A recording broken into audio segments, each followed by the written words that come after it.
आइए आज हम क्लास 6 के 5th चैप्टर प्रारंभिक आकारों को समझना से संबंधित प्रश्नावली 5.1 के सही प्रश्नों को सॉल्व करेंगे। तो आइए शुरुआत करते हैं। क्या है आज का हमारा पहला प्रश्न है रेखाखंडों की तुलना केवल देखकर करने से क्या हानि है।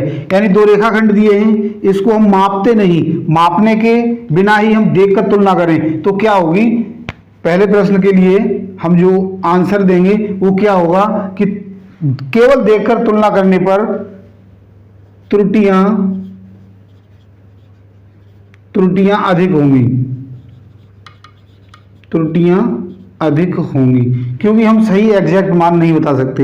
ये ए बी है और ये सी डी है, तो हम इसकी सही एग्जैक्ट माप सिर्फ ये बता सकते हैं कि छोटा बड़ा कितना है, हम उसकी लंबाई को नहीं बता पाएंगे, तो ये हमारी इसकी हानि होगी फर्स्ट क्वेश्चन की। अगला क्वेश्चन है, इसमें पूछा गया है एक रेखाखंड की लंबाई मापने के लिए रूलर की अपेक्षा डिवाइडर का प्रयोग क्यों अच्छा रहता है।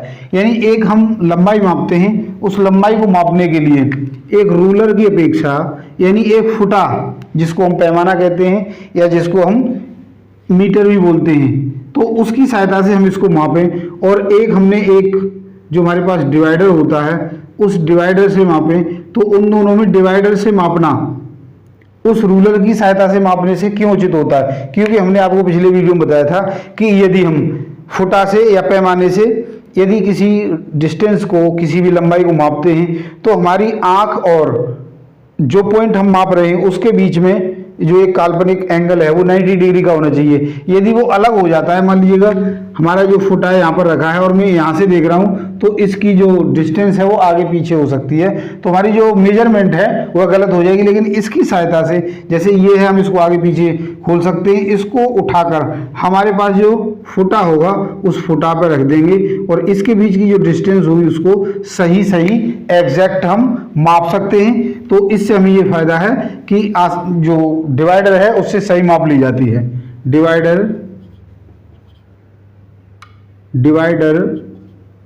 से सही माप ली जाती है, जबकि जो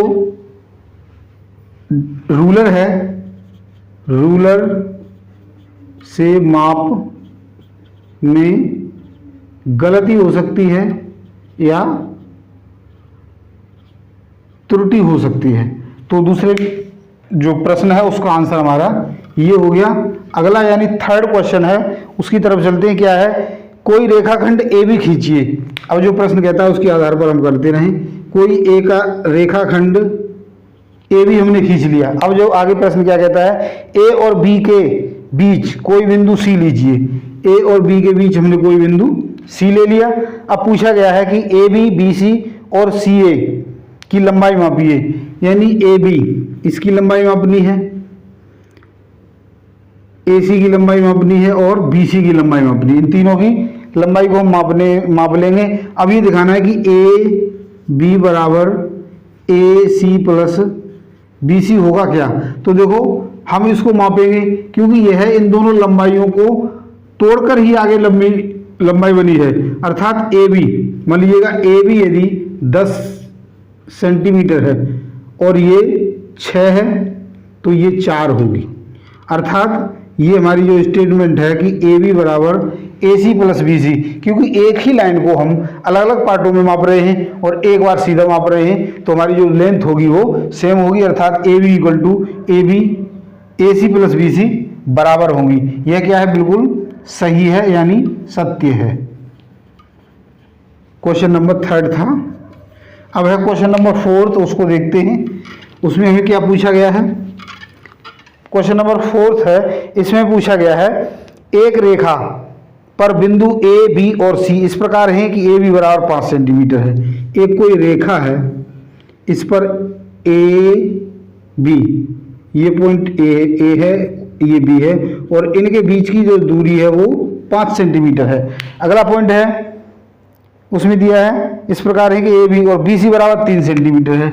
यानी यहाँ हमने कोई पॉइंट सी ले लिया है, यह 3 सेंटीमीटर की दूरी पर है। आगे हमें पूछा गया है और ए सी बराबर 8 सेंटीमीटर है। जो ए सी है यानी ये वाली जो डिस्टेंस है यहाँ से यहाँ तक की वो 8 सेंटीमीटर है AC। अब हमें आगे पूछा गया है इनमें से कौन सा बिंदु दोनों बिंदुओं के बीच स्थित होगा। तो देखो AC 8 है यानी बड़ी लंबाई है, AB 5 है, C है, अर्थात ये इन दोनों लंबाइयों का जोड़ है। तो B क्या है, इन दोनों के निश्चित रूप से बीच में होगा। तो B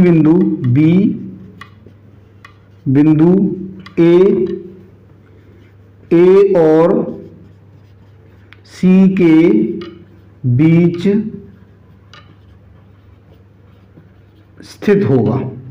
ये इसका आंसर हो गया। क्वेश्चन नंबर हमारा है ये 4th, चौथे क्वेश्चन का आंसर ये हो गया कि बिंदु B जो है वो A और C के बीच में स्थित होगा। अगला यानी 5वां क्वेश्चन है, 5th क्वेश्चन, क्वेश्चन नंबर 5। इसमें हमें क्या पूछा गया है, जांच कीजिए कि संलग्न आकृति, देखो एक आकृति दे रखी है यहाँ पर और इस आकृति में कुछ पॉइंट्स दिए हैं, उसके आधार पर हमें आंसर देना है। पॉइंट्स हैं यहाँ से 0, 1, 2, 3, 4, 5 और दिए हैं हमारे लिए 7 तक, 6 and 7। अब यहाँ पर पॉइंट्स दिए हैं, पॉइंट्स दिए हैं A B C D E F G, A B C D E F और G, ये पॉइंट दिए हैं। अब हमें पूछा क्या गया है प्रश्न में, उसकी तरफ चलते हैं। क्या पूछा गया है, संलग्न आकृति में आकृति D रेखाखंड AG का मध्य बिंदु है। ये पूछा गया है कि क्या रेखाखंड ये वाला पॉइंट D है वो AG यानी यहाँ से यहाँ तक की डिस्टेंस है, क्या उसका मिड पॉइंट है। तो हम देखते हैं यहाँ से इधर कितने चले हैं, यानी 1 2 3, यानी ये 3 की डिस्टेंस पर है और 1 2 3 ये भी 3 की डिस्टेंस पर, यानी 3 पॉइंट इधर चले, अर्थात ये AG का मिड पॉइंट है। अतः AD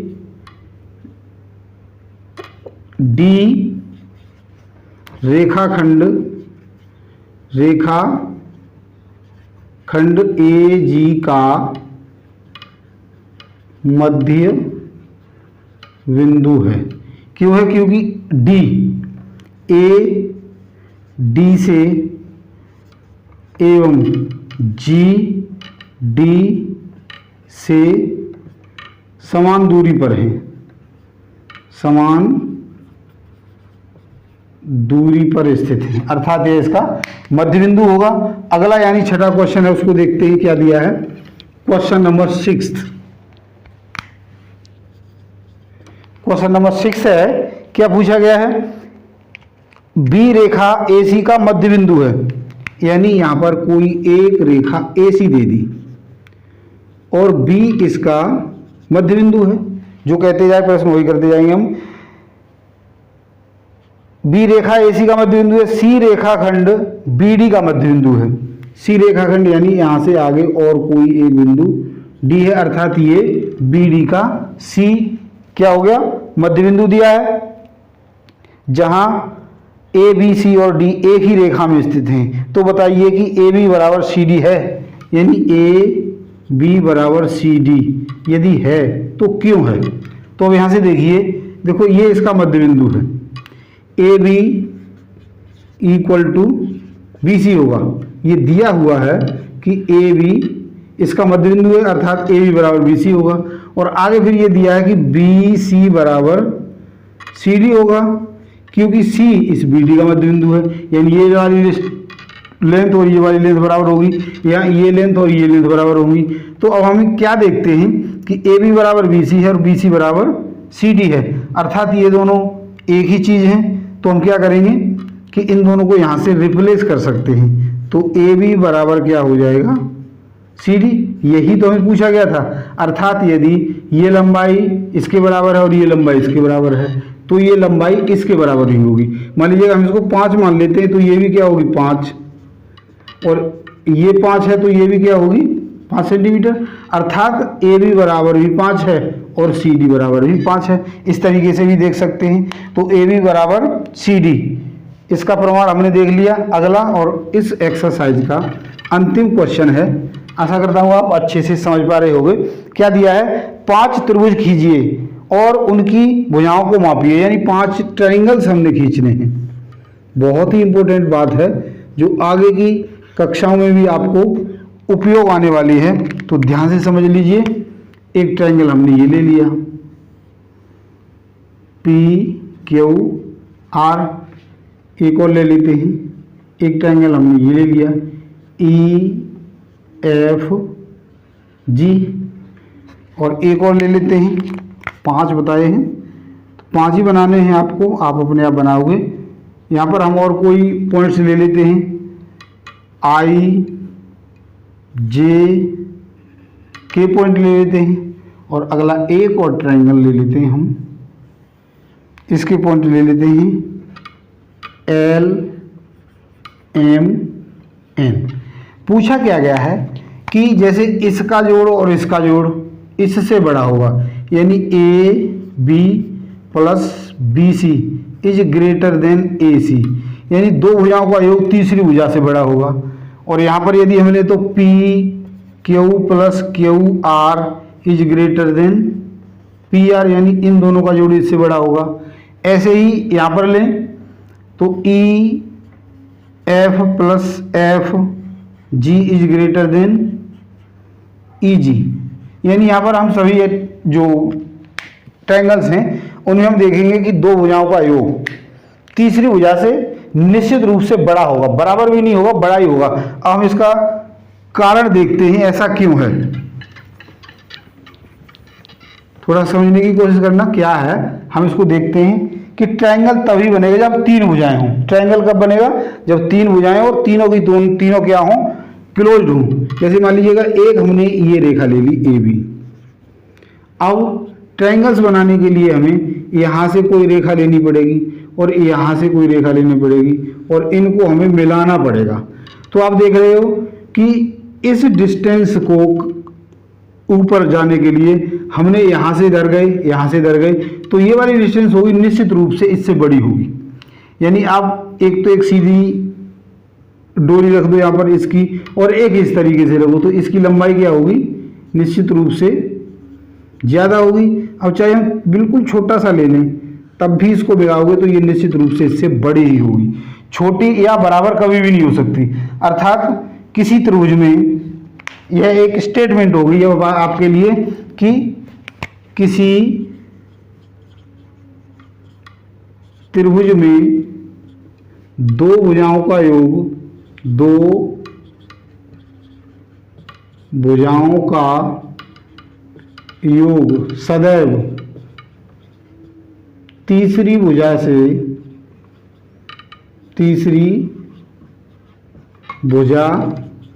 से अधिक होता है। तो आशा करता हूं आज मेरे द्वारा समझाई गई प्रश्नावली 5.1 की सभी प्रश्नों को आपने अच्छे से समझ लिया होगा। समझ लिया, हमारी वीडियो को पसंद किया, लाइक और शेयर जरूर करें, और यदि अब तक आपने हमारे चैनल को सब्सक्राइब नहीं किया है तो सब्सक्राइब भी जरूर करें। तो आज के लिए इतना ही, कल यानी अगली वीडियो में आपसे फिर मिलते हैं प्रश्नावली 5.2 के साथ। धन्यवाद।